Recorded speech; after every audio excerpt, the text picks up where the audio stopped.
today's video we're going to cover all the essentials that you guys need to know before you go for your mechanics M1 exam tomorrow. So there are 3 to 4 main sections that we're going to go over one by one, and I'm going to go over every specific type of question that is usually made in the exam. And what you have to do is you have to make sure that you know this beforehand, or if you do not know this, you'll have to go to my YouTube playlist and find a relevant video to watch this. This video is not going to overview how the processes are done. This video is just going to be a mere checklist of things that you need to know before you enter your M1 exam. So let's just get started with the first chapter. The first chapter is forces.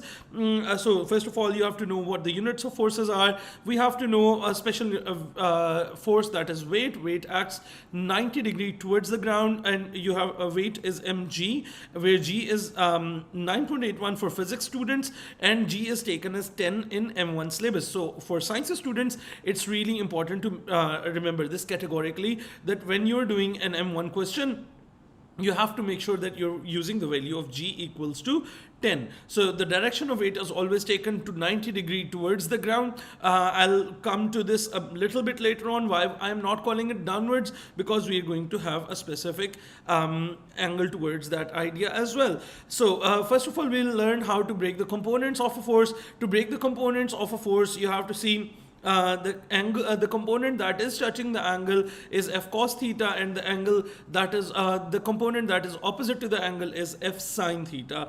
On an inclined plane, you have to remember that you have to draw 3 different lines. The first line is for weight, that is 90 degrees towards the ground. The second line is always made 90 degrees to the surface, and the third line is always made parallel to the surface. This ends up giving you a triangle in which you will have these two angles equal to each other. And again, since we know the hypotenuse, we are just going to name the angle, the component adjacent to the angle as W cos theta, and the component opposite to the angle as W sin theta. W sin theta is responsible for dragging this object down the plane, and W cos theta is responsible for keeping this object in contact with the surface.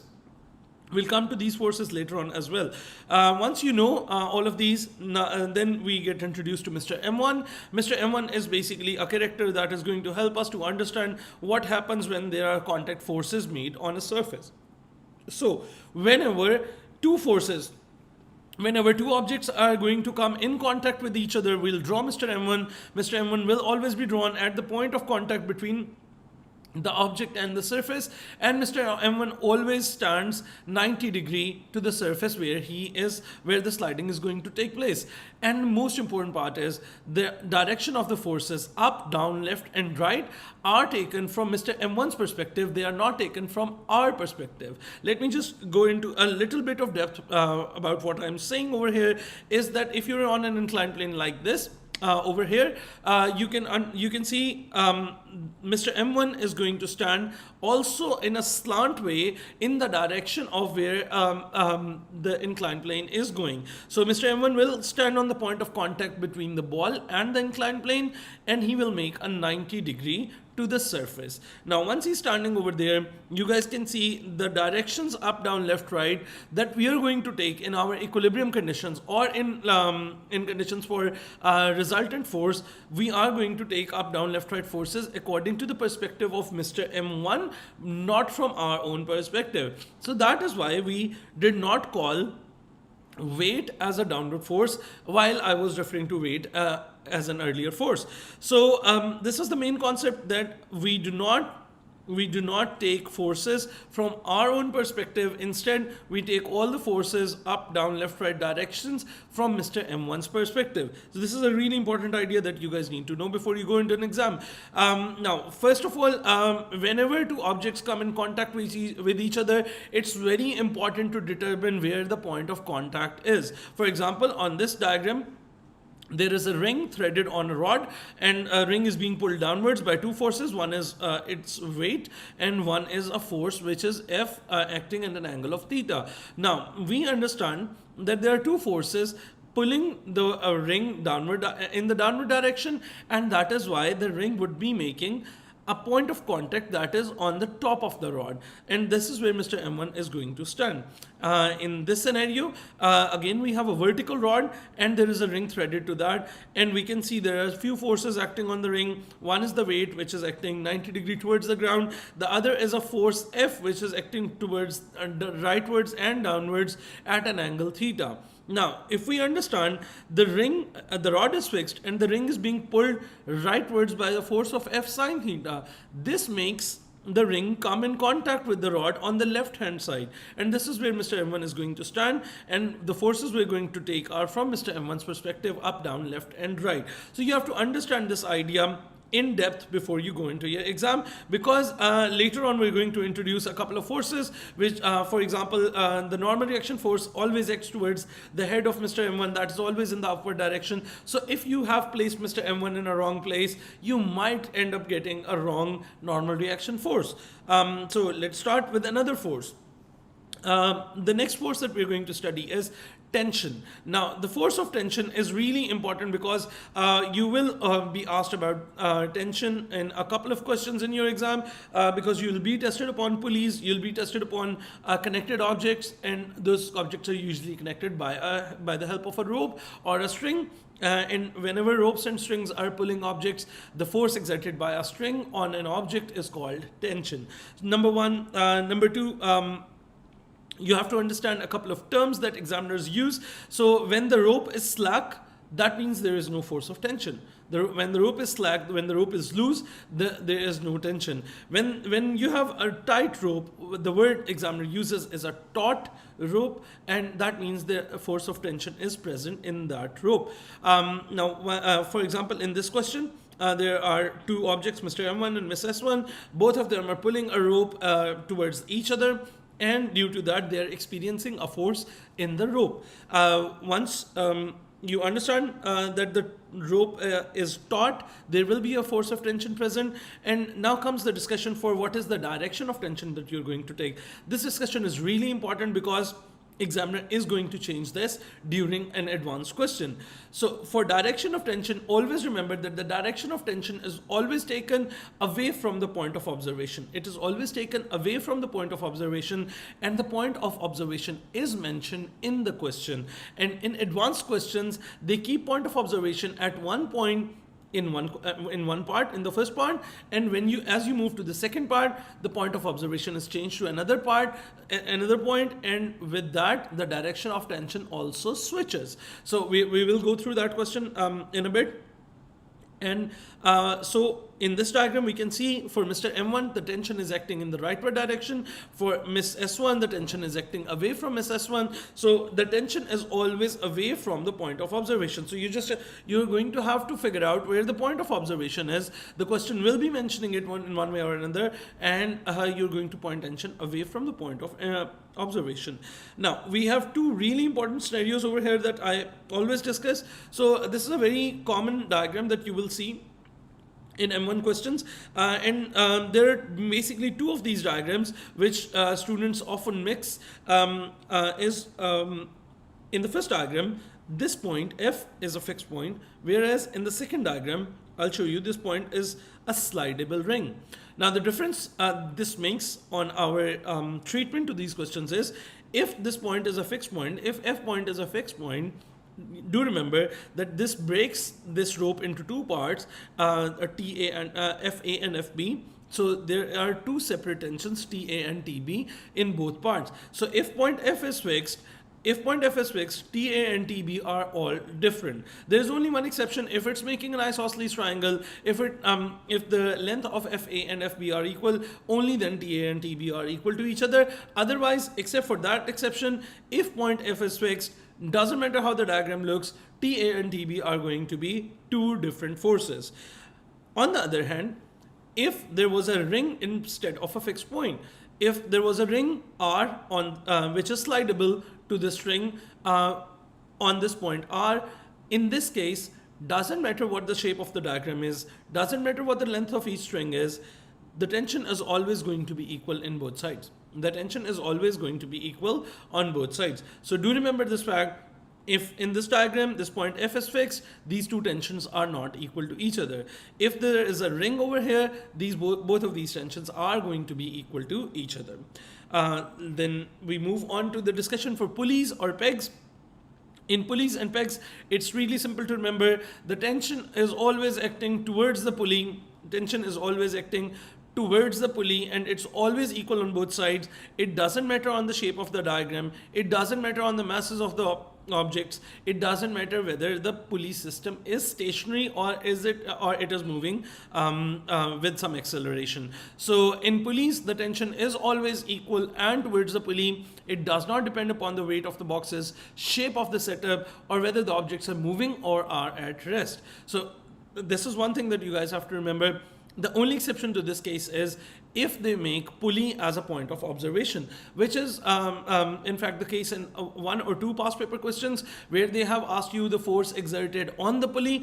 That is where they are making pulley the point of observation, and that is where you have to point the tension away from the pulley. Apart from that, in 99.9% of the cases, you're going to mark the direction of tension towards the pulley, and the tension is going to be equal on both sides. The reason for that is because in case of pulley, we are always assuming that these objects are the points of observation, and when these are the points of observation, the tension is always acting away from the point of observation, that is actually towards the pulley.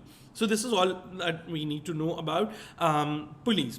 Now this brings us to our first working, that is called equilibrium. So the keywords for this working are equilibrium, rest, balance, stationary, or at rest.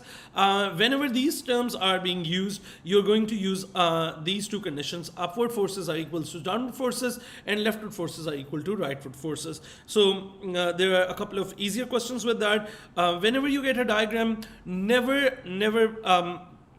draw anything on the question's original diagram, because there are often many questions in which the examiner changes the diagram for the second part, and if you have drawn the components already for the first part, your diagram is wasted and it gets really confusing to follow through to the next part. So for the first part, always the first thing to remember is always draw your own diagram. I would prefer that if you draw a bigger diagram, a clear diagram, which examiner can see and follow through to your workings as well, and that is really beneficial as well. So in this question, the particle P is in equilibrium. I'll just take a minute over here to show you how to read the question. So particle is in equilibrium. Equilibrium is the keyword for up is equals to down, left is equals to right treatment, and particle P is in equilibrium. So particle P is the point of observation, and it says on a smooth horizontal table, which means there is no friction. We'll come to the friction force in just a moment. And then I applied upward force is equals to downward force, and left is equals to right, and I got myself a system of simultaneous equations which I solved later on. And similarly over onto this question over here as well. The ring rests in equilibrium with string taut. This tells us about a couple of things. The ring is the point of observation. Equilibrium word is telling us that you have to use up is equals to down, left is equals to right, and the string is taut means the rope has tension in it. And once we know that, and we understand that there is a ring over here, we know that there is going to be tension of equal magnitude on both sides. So the tension is going to be equal on both sides, and this is what we have done in the lower portion where we have drawn the diagram ourselves, and we broke all the components of all the forces, and then we applied up is equals to down, left is equals to right, which then ended up giving us a system of simultaneous equations which we solved later on. Now let's move on to the last force we have to understand, that is a force of friction. Now, a force of friction is dependent upon two main components. The first is the coefficient of friction. That depends upon the type of the surface that you have. The coefficient of friction has no units since it's a ratio between two forces. If it's a smoother surface, the coefficient of friction is going to be low. If it's a rougher surface, the coefficient of friction is going to be high. But if the question uses the term smooth surface, we assume that to be a perfectly smooth surface. It's a hypothetical situation where coefficient of friction is equivalent to 0 and there is no friction at all. That is the extent of what you need to know about coefficient of friction. The most important thing that we need to understand over here is on the right hand side, then that is the reaction force or the normal component of the contact force. This is presented by R, And this is a force which is basically a reaction of surface to an object when an object is placed on a surface. This force is represented by capital R. This force is always marked towards the head of Mr. M1, as you guys can see in the diagram. Over here, this is always marked towards the head of Mr. M1, and always remember, doesn't matter whether an object is moving or is at rest, you have to find R by applying upward is equals to downward forces. Take a moment to remember this. Whenever you have to find R, doesn't matter whether the object is at rest or whether is it moving, what you have to do is you have to apply up is equals to down to find R. There's one more thing that you guys would find useful to remember is that there are a couple of names that we use to name R. One is the reaction force. This is used less often. And mostly you would see examiner use the word normal component of the contact force. Normal component of the contact force. So over here, it becomes really essential that you know exactly where you're going to place Mr. M1, and that is how you're going to find the value for R. As we move on, we find out that there is a formula connecting F, mu, and R. So F is equals to mu R. And the problem with this formula is this formula does not give you friction at all times.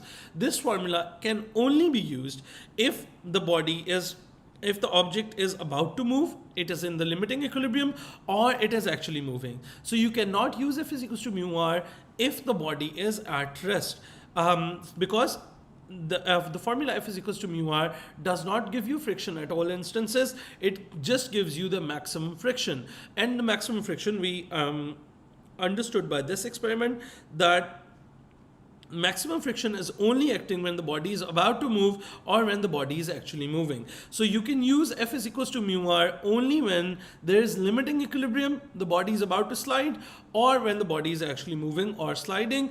Otherwise, in equilibrium, you cannot predict the fixed value for friction, so you cannot use F is equals to mu R to find friction. In that case, you're just going to write the word friction, apply left is equals to right, up is equals to down, and find the balancing force as friction. There is no direct formula to find friction. This brings us to our final treatment of forces, that is limiting equilibrium. So in forces, we're going to just deal with two equilibriums. The first one is when the body is stationary, is at rest, and is at equilibrium. That is where you simply apply up is equals to down and left is equals to right. And the second scenario, this is the second working we're going to learn, is if the equilibrium is limiting when the body is about to move or when the body is about to slide. What you're going to do is you're going to mark the direction of the maximum friction first of all. For that, you will have to determine the direction of motion or in direction of slide. Once you have determined the direction of motion of the body, you're going to apply mu R against the direction of motion. You're going to apply friction, direction of friction against the direction of motion. Once you have applied F is equals to mu R against the direction of motion, then you can simply come back to the equilibrium condition, that is upward forces are equal to downward forces and leftward forces are equal to rightward forces. And once you put that, you'll find any variables that are unknown in the question. The really important part in a question is to identify the direction of motion. So for example, this box was applied a 20 Newton force towards the right hand side, and it was said the box is about to move. We can say without any doubt that the box is about to slide in the rightward direction, and hence we determine the direction of motion is rightwards, and mu R will be applied on the left hand side. Similarly, if a box is about to move with this 20 Newton force acting at an angle theta, over here again we also know that since 20 cos theta is going to move the object in its direction, the direction of motion is rightwards and mu R is going to be leftwards. In the third example, it's really easy to determine the direction of motion because it's just a ball placed on an inclined plane, and if we say the ball is about to move, we understand that there is only one force acting on the ball, that is W sine theta, which is going to move it, and the direction of motion is going to be down the plane. That is why we have applied mu R against the direction of motion.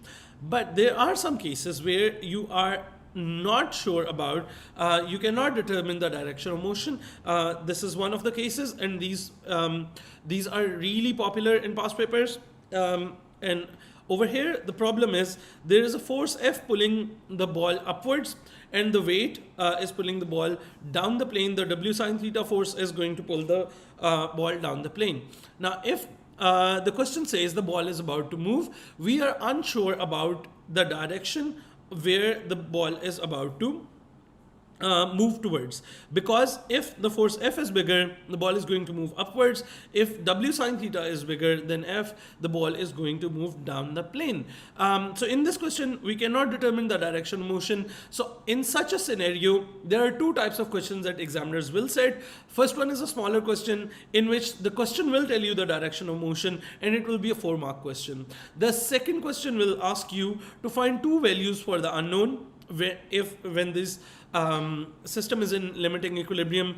Over here, this will be an 8-mark question, and you will have to create two separate scenarios. You will have to create a scenario for the object about to move upwards, and you will have to create a separate scenario for object about to move downwards, and solve both of them separately to find two values for the unknown variable. And that would of course be double the marks because you're treating the same scenario twice, and that would be somewhere around 7 to 8 marks usually. So here's another example of where you cannot determine the direction because if box A is about to move, box A was undergoing two main forces. The T was pulling the box rightwards, and P cos theta is pulling the force backwards in the leftward direction.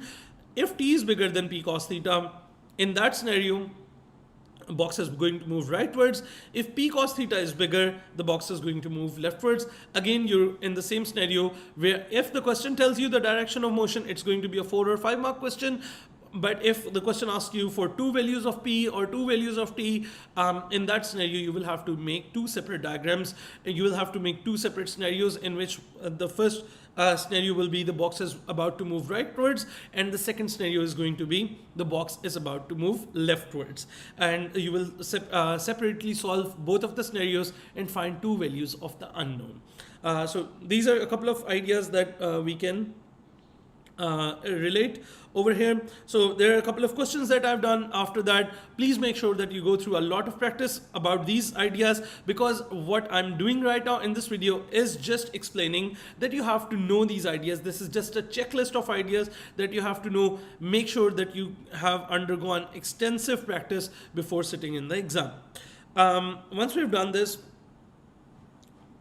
then we move on to another idea, that is if the forces are not equal to each other, then if the forces are not in equilibrium, they will require you to find the resultant of a force. Now, for a resultant of a force, there are two types of questions that we will go through. First one is the basic type. Basic type is where all the forces are given and you have to find the resultant and its direction. There is a word that non-science people sometimes get upset with, is the word for magnitude. So I always advise my students to always substitute the word magnitude with the word value. So wherever you find the word magnitude written, just cross it over and write value above that. That will make it easier for you to read the question through. So if you have to find the magnitude and the direction of the resultant force, you have to make 3 different columns. You have to memorize this working: a horizontal analysis, a vertical analysis, and a resultant. So in horizontal analysis, you keep all the horizontal forces and you find Rx, which is the resultant component in the x direction. In vertical analysis, you're going to place all the y values, all the vertical forces, and you're going to find the resultant in the y direction. After that, you're going to place Rx and then place Ry by head to tail rule, and then you join both the forces and find the resultant force by using Pythagoras. You can apply tan or any trigonometric ratio to find the angle over here. So there is a general rule to explain where the angle is lying. So if the angle is lying in the first quadrant, we usually call it its angle above positive x-axis. For the fourth quadrant, we call it below positive x-axis. For second quadrant, we call it above negative x-axis, and for the third quadrant, we call it below negative x-axis. So these are general guidelines towards how you're going to tell the examiner where you have located that angle. The advanced variation for resultant question is where the resultant is given in the question and one of the forces is missing. So the method for that is really simple. You have to remove the resultant from the main diagram and separately send it to the resultant column. So what I've done over here is you guys can see there was a 12 Newton force which was the resultant. We have removed the resultant force from the diagram, from the main diagram, and we have sent it to the resultant column. So it was a 12 Newton force at 80 degrees, and we have sent it over here. It's a 12 Newton force at 80 degrees, and we have broken down its components. So it's 12 sine 80 and 12 cos 80 in the resultant column. Now you proceed to normal working for horizontal analysis and vertical analysis. In the first two columns, of course, there will be unknowns. Do not get disturbed with that. Find the resultant in x direction and in y direction first on your own. Of course, they are not going to be exact values. They're going to be in terms of some variables or some unknowns.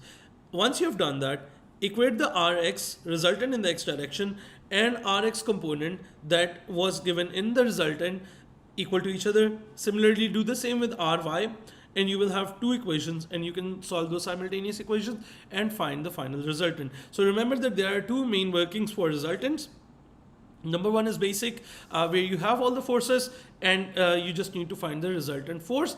Number two is where the resultant is given in the question. In that case, you're going to redraw the diagram without the resultant and apply a horizontal and vertical analysis. Individually, take the resultant to the resultant column and break it down into its individual columns. Once you have done, equate Rx and Ry respectively, and you will be able to find any unknowns.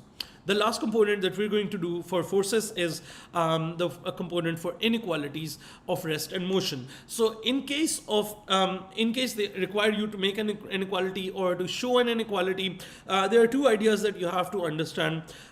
For rest, the moving forces are always going to be lesser than or equal to the stopping forces. So just slow down over here, pause over here, and just think about what is written over here. So in case of rest, the body stays at rest as long as the forces which are trying to move the object are smaller than or equal to the stopping forces. The moment the moving forces are bigger than the stopping forces, the object will start to move, as you can see in the second box. So the inequality for motion is moving forces are always greater than stopping forces.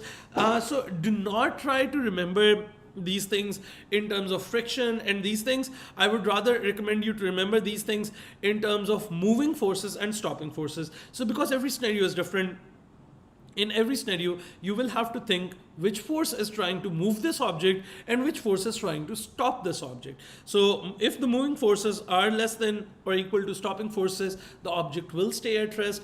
And if the moving forces are bigger than the stopping forces, the object will start moving. I've done a couple of questions beneath here. You guys can access these questions from my Instagram bio link. These are present over here. There's a separate video for that as well, and you guys can understand how this process works. This is the whole extent of forces that you need to know. Now, we're going to move to the second section, that is kinematics. Kinematics is one of the largest sections of M1. It sets up such a variety of questions that there have been questions in past paper. There have been papers in past where we had like around 4 to 5 questions based on kinematics out of 7 questions. So kinematics is going to be the highlight of the entire paper all the time. So I'll start with the basics. So you must know what is the difference between distance and displacement. That is very crucial in type 2 when we're differentiating and integrating. So whenever we have a displacement equation, that gives you just the displacement, which is the shortest distance from the start point to the end point of the journey. It does not give you the distance. So there, recently we were doing a past paper question where even I made that mistake. because I misread the question. The question asked for distance traveled, and I tried to integrate it. Integrating the velocity equation would just give you displacement. It would not give you a distance. So it is very important to know to distinguish between the two. So the speed and velocity are similarly distinguished separately. There is a very important element that we need to understand, that in a question, the moment examiner uses the word displacement or velocity, if any one of these words is used, this means that the body is going to move in a straight line only. So these are direct indicators for straight line motion. The moment examiner uses the word displacement or velocity, the body is going to move in a straight line. The body is going to move just in a straight line. In case of acceleration, you have to remember that the formula that we learned back in GCEs or on O levels, that acceleration is equals to v minus u over t. And acceleration is, final acceleration is going to be, if it is positive acceleration, we are going to just call it acceleration. If acceleration is negative, there are two prevalent words, deceleration or retardation, that we are going to use for them. It's important to know that if acceleration is positive, the body is speeding up. If acceleration is negative, the body is slowing down. The positive and negative sign of acceleration cannot comment on the direction of motion of a body. On the other hand, the positive and negative sign of displacement and velocity can comment on the direction of motion or position of the body. So it's very important to understand that. After that, if you're using acceleration with forces, the formula we use is forward force minus backward force is equals to ma. This is always referred to as Newton's second law as well. I tend to not use technical terms because I understand many of the students that are taking M1 are non-sciences students and are often from non-science backgrounds. That is why I prefer not to use technical jargon a lot, and I do not name Newton's first law, second law, third law in that order, but this is referred to as Newton's second law usually. This is a chart that will serve you greatly while dealing with type 1 kinematics questions. You might want to stop here and take a screenshot of this, or to note it down somewhere if you haven't taken notes of this lecture before. So if you have constant velocity or uniform velocity, the acceleration is 0, and the only formula that you can apply is distance is equals to speed into time, or displacement is equals to velocity into time, that we have studied, like, in, I don't know, 5th or 6th grade maybe. And this is the formula that is for constant velocity only.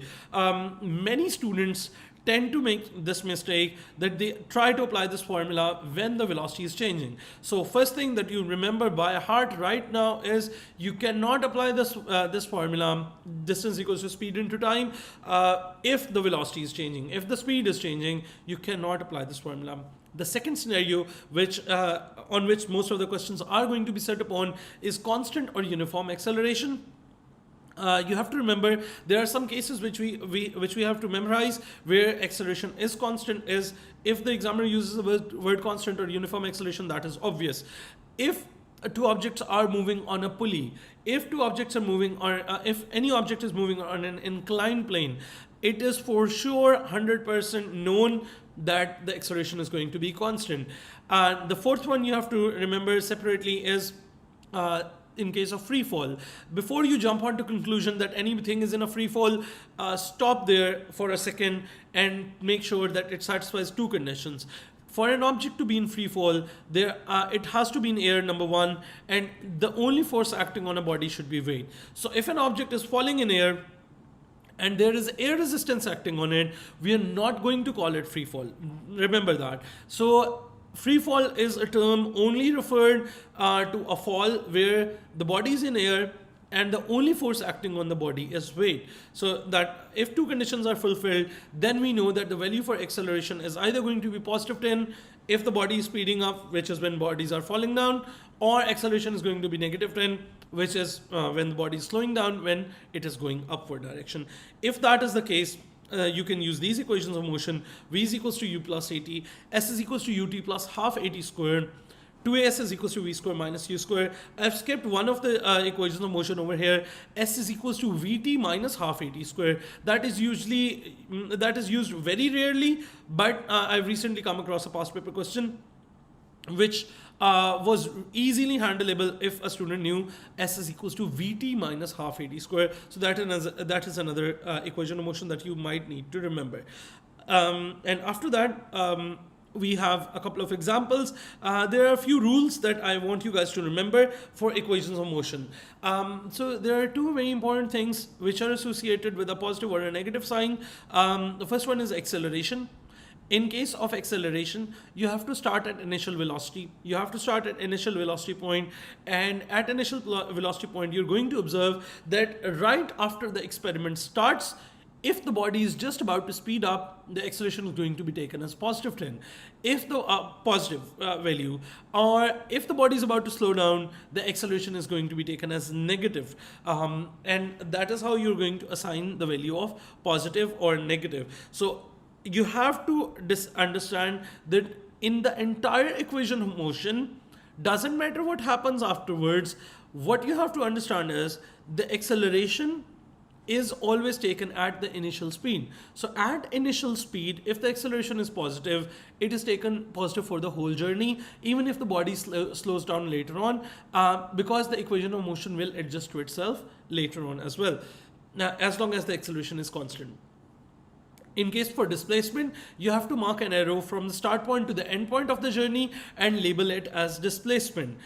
The first thing. Secondly, you have to compare this arrow, the arrow that you have drawn for displacement, to the arrow that you have drawn for initial velocity. If both initial velocity and displacement are in the same direction, displacement is taken to be as a positive. If they are acting in an opposite direction, displacement is taken as negative. So I'll just show you this being applied in an example. So a ball is thrown upwards in air with velocity 8 meters per second. In this example, the ball is going to go upwards first, and then it's going to come down and hit the ground. The body is 50 meters above the ground. You have to find the velocity at C. So we are going to travel from A to C. We understand that from A to C, this whole journey is going to be a free fall. If it's a free fall, initial velocity is going to be 8. We are interested in final velocity at C, and we are trying to find C what acceleration and displacement are going to be. So as I just discussed, standard the initial velocity, and see when the experiment starts, the body is first going to slow down. So acceleration is going to be negative 10 at that moment. So we are going to take acceleration at initial velocity. So at initial velocity, the acceleration was negative 10. This is the acceleration that we are going to take for the whole journey. Doesn't matter even if the body starts to speed up after B. So you don't have to worry about that. Equation of motion is going to adjust for itself. Then for displacement, you have to mark the start point and the end point.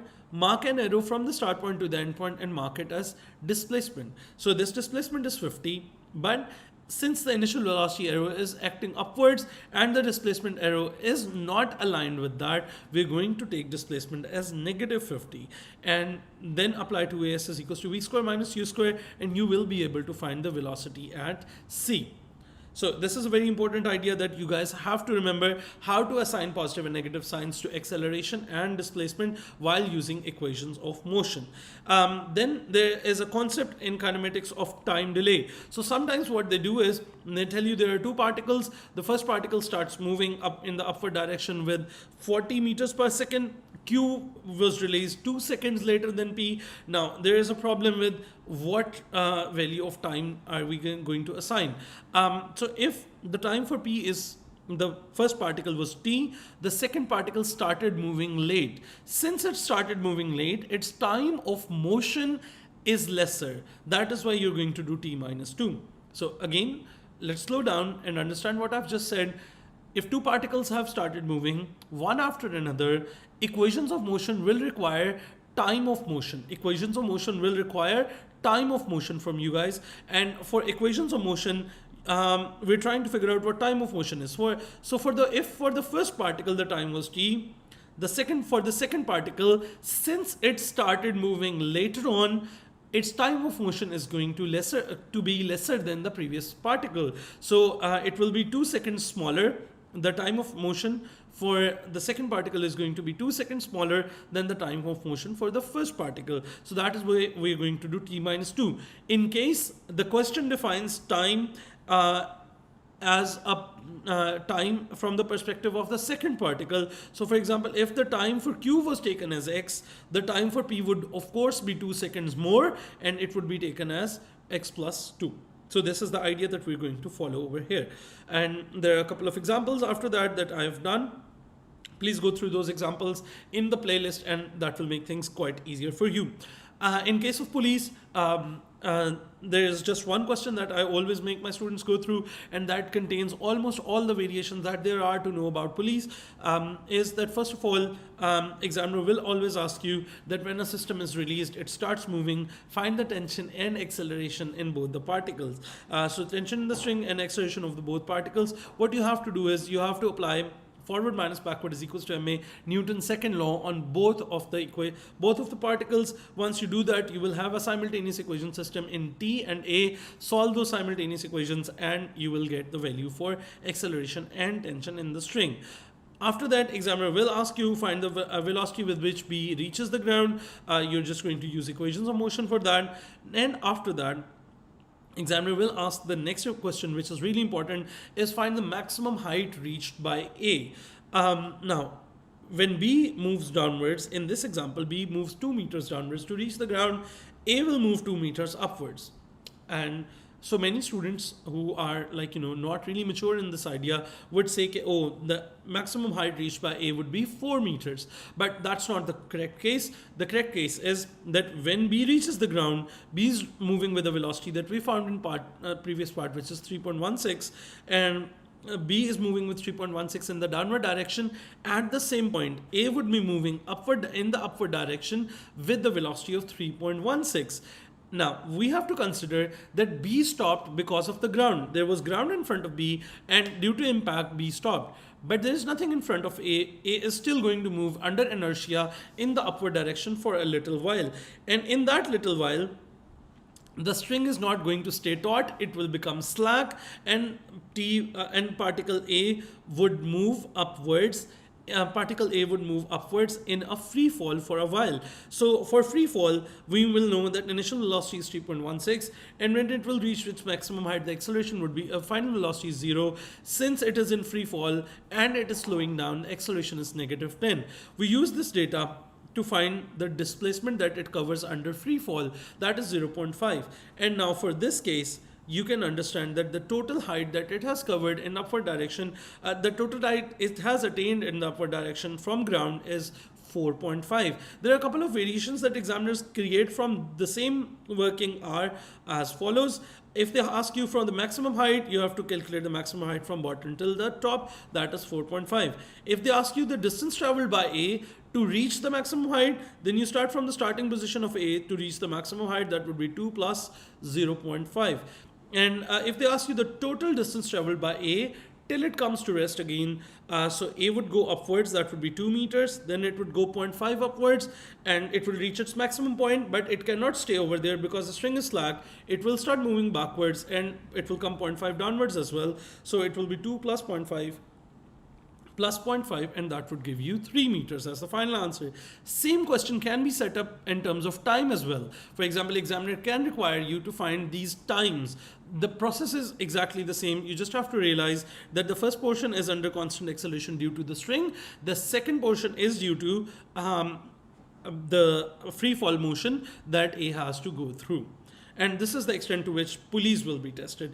This ends the type 1 of kinematics. Type 1 is where I categorize motion under constant acceleration. The second type is where we use variable acceleration, where we will give you equations for displacement, velocity, and acceleration in terms of time, and you have to differentiate or integrate them to move from one form to another. For that, there are two main charts that are really important. This is the first one that you guys are looking at. Take a screenshot of this one or make a note of it somewhere as you are comfortable. And let's see what this tells us. If you're given an equation for displacement in terms of time, if you differentiate that equation, it will give you velocity. If you differentiate the velocity equation, it will give you an equation for an expression for acceleration. For moving backwards, the rules are a little bit tricky. If you are going from acceleration to velocity, you have to integrate. And whenever you are integrating from acceleration to velocity, you integrate without limits. Always add plus c as we do for a reverse working, because when we're integrating from acceleration to velocity, it cannot give you a particular value for velocity, it can give you an expression for velocity, and to find expression you will have to add plus c. But this is not the case when we are integrating from velocity to displacement. If we are integrating from velocity equation to displacement equation, there are going to be two different scenarios. If the examiner has given you or asked you to find the value for displacement, you're going to integrate with limits and you're not going to use plus c, which is constant of integration. And if the examiner has asked you to find the expression for displacement, in this case you will have to integrate without limits and find the expression by using plus c. So do remember these two treatments differently. After that, the second table that you guys need to remember is that if you have a maximum displacement, if you want to find the maximum displacement, turning point, or instantaneous rest, always differentiate the displacement equation, find velocity, and put velocity is equals to 0. If you are trying to find the maximum or the minimum velocity, differentiate velocity and put it, that will give you acceleration, put acceleration is equals to 0. And if you're trying to find the maximum or minimum acceleration, differentiate the acceleration equation and put it equal to 0. That would give you the values of t and whatever unknown you're trying to figure out. There is just one advanced variation to this, is where we have a split journey, that the particle is following a particular equation of velocity for a certain period of time, and for another period of time it's using another equation. For example, in this question, from time 0 till time 15, the particle is following v is equals to t square plus 4t as its velocity equation, but after 15 seconds have elapsed, the particle is using equation v is equals to b over t square. Now, in case of a split journey, boundary time becomes really important. So the boundary time will give you the same displacement in both equations. It will give you the same velocity in both equations, because there cannot be an instantaneous change in velocity unless it hits an obstacle or something changes. On a straight path, it will never. On a straight path, as long as the velocity changes, there are acceleration changes, there are no instantaneous changes in the velocity. So boundary time is going to give you same velocity, same displacement all the time, but the boundary time may or may not give you the same acceleration. That depends upon the scenario. So for example, over here, if you have velocity equations over here and examiner asks you to find the value of b, you have to use your knowledge that the boundary time, if we put the boundary time is equals to 15 in the equation before and after, it will give you the same answer. So put them equal to each other and you can find the value of b from there onwards. There is only one set of questions with 3 parts that is repeatedly asked over and over again. Make sure you go through these 2 questions that I've done. And these are identical copies of each other. They have been asked over a span of 4 or 5 years difference, and they are identical to each other in the terms of requirement and in terms of difficulty level. So please make sure that you go through both of these questions before you sit in your exam. These are really important ones. And that brings us to our next portion, and that is where we deal with graphs in just give me a second. All right, so now we're going to see how to deal with graphs in kinematics. So this is the third type that we're going to go through. Just a second. Yeah. So for the third type, for graphs, we're going to, we have gone through this idea back in our O levels as well, that if you have a displacement time graph, you take gradient, it will give you velocity. For a velocity time graph, if you take gradient, it will give you acceleration. And if you guys are coming backwards, this will give you area under the graph. The important idea that I'm going to teach you over here, that M1 question is designed in a way is to trick you guys by your understanding of the graph versus your understanding of the scenario. So always read the story, make a real life diagram, and mark the key moments on the graph. This is the first thing that you're always going to do whenever you're dealing with a graph. So I've done a couple of questions over here. So in this question, there was a ball falling on a container. There was liquid in the container. First it hits the surface, then it gets to the bottom. First you make a real life diagram, then you go on and you mark the important portions on the graph, so that when you're asked about certain ideas in in the question below, you have an idea of what portions of the graph is it talking about. Because the trick is going to be that the graph only contains the values of time and of velocity. But in the question, they're going to ask you particulars about the real life scenario. They're going to ask you find the height of A above the surface of the liquid. Now, there is no mention of the surface of the liquid or the point A on the graph itself. So this is what we have to do it for ourselves. We have to draw a real life scenario, understand what is happening at what time, and put those values of time on the graph, so that once you are asked about those questions, you are able to understand what is happening. This is the entirety of what kinematics consists of. Now we're going to move towards the next outcome, that is work power energy. Work power energy is one of the simplest ideas that we have in our mechanics, because it has only two types of questions that you're going to go through. First of all, you have to have an understanding of what a work done is. Work is only said to be done if a force can move an object, displace an object in its own direction. If there is a force but there is no displacement, for example, if I'm trying to push the wall, I can spend the whole day pushing the wall. Since the wall is not displacing, in technical terms, there is no work done. Secondly, I always make like a little joke about this. You get up from your bed in the morning, go to your school, like, you spend the whole day, you go for your work, and you come back home, you're really tired, you get back to bed, and once you get back to bed, your displacement is zero, your starting position and final position is zero, your displacement is zero. Hence, over here, physics people and your parents agree on the same thing, that your work done for the entire day is zero. So if you come back to your starting point, the displacement is going to be zero. Of course, yes, you have spent energy, but that is the difference between energy and work done. Work is only said to be done if there is a displacement in the direction of the force, So that is very important idea to remember. All right. So over here, there's an example which shows you that for the formula, work done is equals to F times D to work. F and D must be parallel to each other. So if you're trying to find the work done by the pulling force P, so if this is the force that you're using, the distance that you have to use must be parallel to this. So P multiplied by A would be that. So if you're trying to find the work done against gravity, so work done against gravity, the force of gravity is weight, and the distance parallel to that is B on the diagram. So W times B would give you the work done against gravity. And if you're trying to find the work done against resistance, the resistance force was acting over here, the parallel distance was A, so you multiply those. So it's very important to remember that for formula F into D to work, the F and D must be parallel to each other. Yes, but their arrows can be pointing in the opposite directions. That's perfectly fine. They just have to be parallel to each other.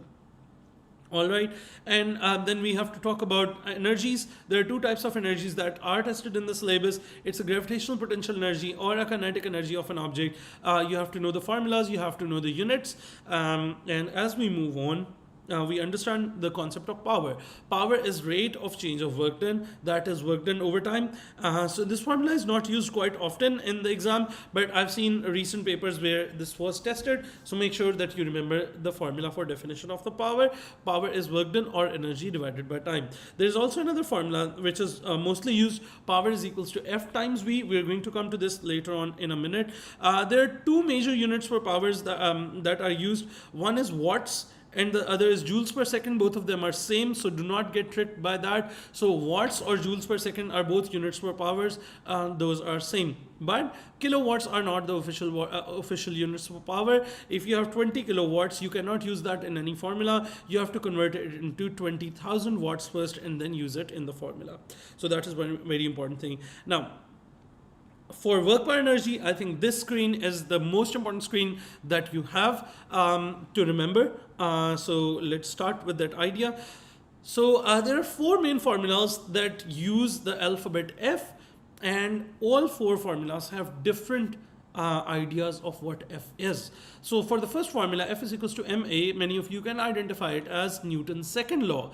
So in the first formula, F is basically the resultant force, that is forward force minus backward force. So firstly, you have to do first forward force minus backward force. In the second formula, F is equals to mu r. Over there, F is what? not friction, not friction. If you thought friction, no, it is maximum friction. It is maximum friction. And this formula can only be used if the body is about to move or when the body is actually moving. The third formula is W is equals to F into D. In that scenario, F is the force whose work done you are trying to find out. So for example, if you're trying to find out the work done by the pulling force, F is going to be the pulling force. If you're trying to find the work done against friction, F is going to be the frictional force. If you're trying to find the work done against gravity, then we are going to put the force of gravity, that is weight, over here in the place of F. And in the last one, power is equals to F times V.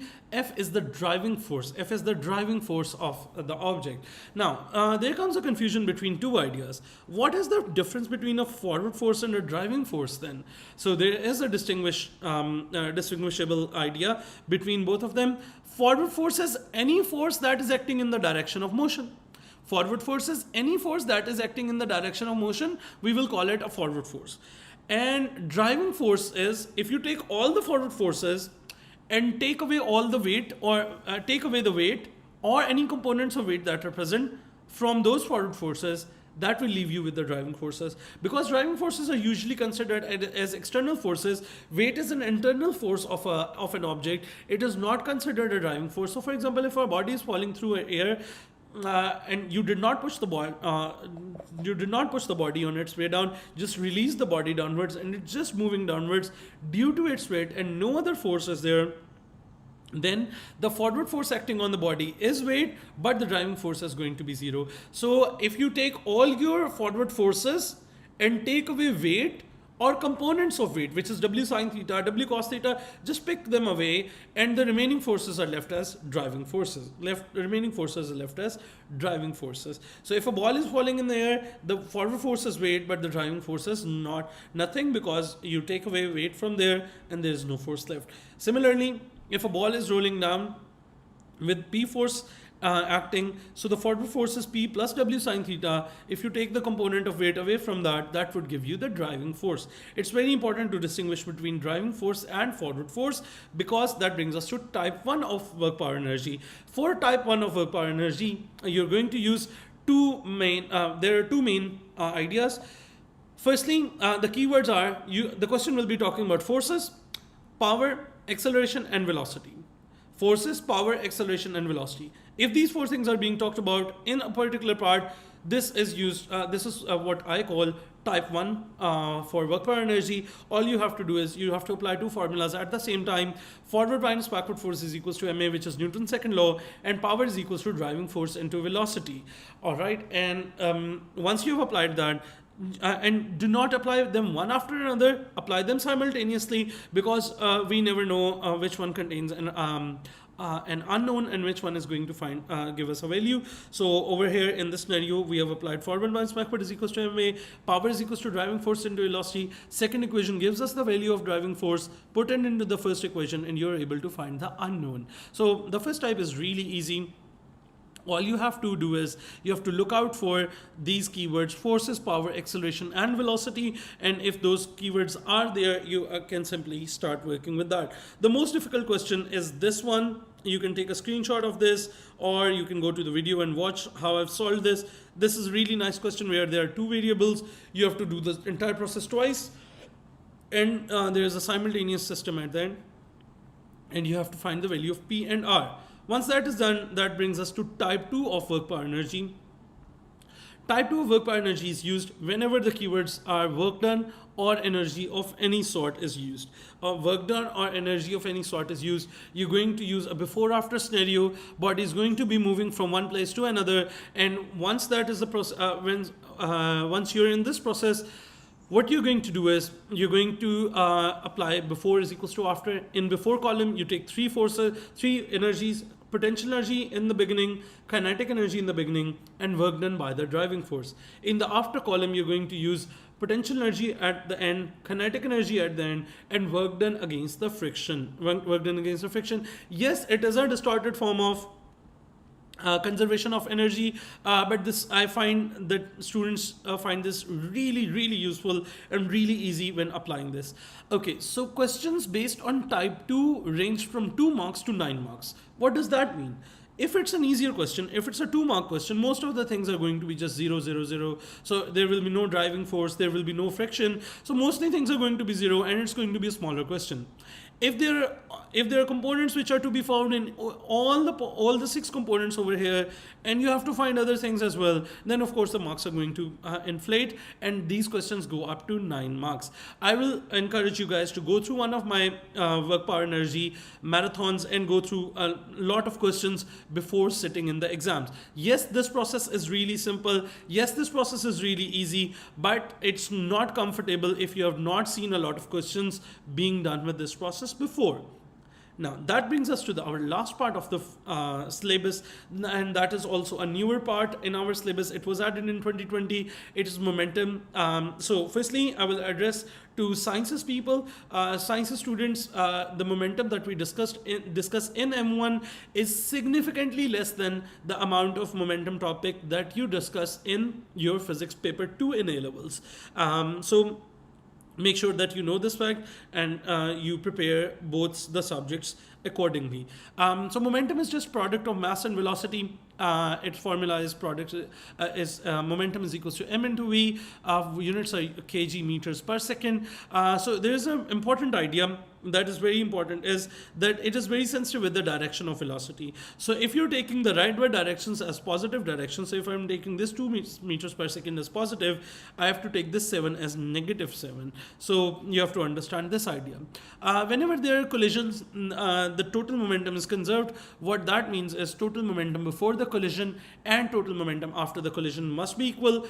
Be really careful about the direction of motion of the bodies, because that will indicate with which values we're going to take positive and which values we're going to take as negative values. So it's really important to understand that idea as well. There's one more word that you guys need to know is coalesce. Coalesce means the bodies will join together after the collision. So this is a case that is specifically mentioned in our syllabus as well. And please do remember that there are a lot of questions that are based on this one. So in this scenario, there are 2 objects which are moving towards each other, or they collide in any scenario and they coalesce after that. That means that both of the objects become a single object, and in that case you add up the mass and they have a common velocity. And there are a couple of questions that I've done after this, and there is a whole huge video where I've done a lot of momentum questions after this concept. Please go through that video and you'll be able to see a lot of different ideas. Now, this is the extent of the syllabus. Now, I will just take 1 or 2 minutes to make you guys understand the plan of action in the paper that you're going to take. Guys, in recent years, there have been really difficult M1 papers set up. Usually, M1 papers were set up really easy. The percentiles were really high. In recent years, we have experienced that there are a couple of M1 papers which have really low percentiles as well. Now, in exam hall, you have to understand and gauge the difficulty level of your paper as well, instead of getting stuck, because you're going to be on a very limited time. You're just going to have 1 hour 15 minutes for 6, 7 or 8 questions sometimes. So first of all, get a quick glance over the entire paper and understand how many questions you're dealing with, and allocate your time accordingly to each of the questions. If you're stuck at a part, leave that part for then, for that moment. Go on to the next part, solve the easier questions first, get yourself a better ego boost, and then come back to the difficult parts. And there's just one advice I will give you guys. If you have done ample practice of past paper questions, in recent years, we have experienced that examiners are just picking older questions and just modifying them a little bit and turning them into new questions. So if you have done ample practice, do not panic in exam. Even if you're looking at a new scenario, it is somehow related to an older scenario that you have already seen. I would recommend highly that you just pause yourself, calm yourself down, compose yourself over there, and then reread the scenario, make the diagram. If you don't understand the diagram you've already made, make a bigger diagram. Usually the problem is with the diagram. If you make a smaller diagram, the components are not clear, the concept is not clear. Make a bigger diagram for yourself, and sometimes the idea will click in. And even if it doesn't, do not panic yourself into leaving 2 or 3 questions. Just skip the difficult parts and move on to the easier parts. Usually the percentile lies between 40 to 41 49 to 44. But in very easy components, the margin of error goes to like, really minimal. We have seen 46 to 47 out of 50 for A as well. And in really recent papers where there were really difficult papers being said, the percentile went down to 29 to 33 as well. So every paper is different. I'm just saying that do not stress yourselves in the exam if you do not know 1 or 2 questions. Make sure that you do the rest of the paper as it is. Most of the paper is just going to be a photocopy of past papers if you have done a lot of papers. So it's just going to be a repetition of past paper questions. Be confident. Make sure that you've seen a lot of questions from the past papers. Make sure you know how to solve. Make sure you understand different working patterns. Once you have gone through that, if you feel that you have something to learn, I have a full playlist of M1 in my on my channel. It covers the entirety of the syllabus. It covers a lot of practice as well. If you want to do more practice, search with my channel name and that topic name and write marathon after that. I do practice marathons with all of the topics, and there are a lot of practice marathons that I have done in the past. Go through them as well. Today is the last day before your exam. It is really important that you compose yourself with information, as well as you have to have a very good nerve control when you're sitting in the exam. It's going to be a smaller exam. It's very important that you do not waste any time at all. With that, I wish you all the luck in the world for your exam tomorrow, and I wish that all of you perform really great.